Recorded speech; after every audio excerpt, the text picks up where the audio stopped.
কিয়ামতের ময়দানে মানুষগুলি দুই ভাগে বিভক্ত হয়ে যাবে। কয় ভাগে ভাই? আমি বলি রে, আল্লাহ পাক নিজে বলেন, ফারিকুন ফিল জান্নাতি ওয়া ফারিকুন ফিস সাঈর। আজকে একই মাঠে বয়ান শুনতেছি, একই ঘরে বসবাস করতেছি, একই প্রতিষ্ঠানে পড়াশোনা করতেছি, একই মার্কেটে দোকানদারি করতেছি, একই রোডে চলাফেরা করতেছি, কিন্তু কিয়ামতের ময়দানে গ্রুপ কয়টা? আমরা এক থাকবো না, দুই ভাগে ভাগ হয়ে যাব। এক দল পাস আর এক দল ফেল, এক দল বালাখানায় আর এক দল জেলখানা, এক দল বালাখানায় আর এক দল জেলখানা। জেলখানায় কেউ যাইতে চান? জেলখানা মানুষ নাই? এই যে কাশিমপুর আপনাদের জেলখানায় মানুষ নাই? বলেন এক দল কি আর এক দল, এক দল আর এক দল, আর সব শেষ।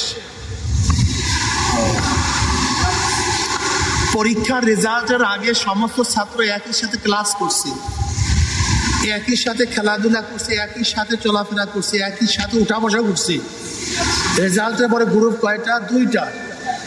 এক দল পাস আর এক দল, হ্যাঁ, রেজাল্টের আগে, রেজাল্টের পরে দুই।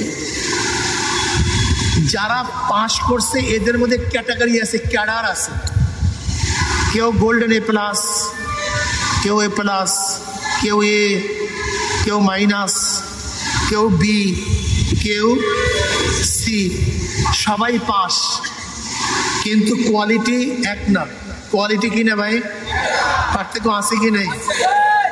আপনাদের ধারণা কি এ প্লাস ওয়ালা যে চাকরি পাবে, সি ওয়ালা একই চাকরি পাবে?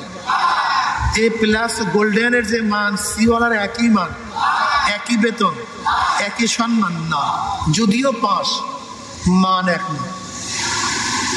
যদিও জান্নাতি ক্যাডার হবে 8টা, জান্নাতীদের মধ্যে পার্থক্য কয়টা হবে? ক্যাডার 8টা ক্যাডার হবে। 8। আপনি কি জানেন এক জান্নাতের মধ্যে আর এক জান্নাতের মর্যাদার পার্থক্যটা কি? যেমন ডিসি সাহেবও চাকরিওয়ালা, সরকারি চাকরি করে, ওই ডিসি সাহেবের পিও সেও কিন্তু সরকারি চাকরি করে, কিন্তু দুই মর্যাদার মধ্যে পার্থক্য আসমান জমিন। ঠিক জান্নাতীদের মধ্যে কয়টা মর্যাদা হবে ভাই? এই যে শোনেন না, 8টা জান্নাত, 8টা জান্নাত, 8টা জান্নাত মানে 8টা মর্যাদা। এক একটা মর্যাদার মধ্যে পার্থক্য কি? এক জান্নাতের মধ্যে আর এক জান্নাতের কোয়ালিটির পার্থক্যটা কি? নবী আলাইহিস সালাতু ওয়াস সালাম ফরমান, এক জান্নাতের মধ্যে আর এক জান্নাতের মর্যাদার পার্থক্য হবে এই জমিন থেকে আসমান যত পার্থক্য, জমিন থেকে আসমান যত পার্থক্য, এক জান্নাতের মধ্যে আর এক জান্নাতের মর্যাদা, কথা বলে না কেন, এইভাবে পার্থক্য হয়ে যাবে। কথা সহজ, একেবারে ক্লিয়ার।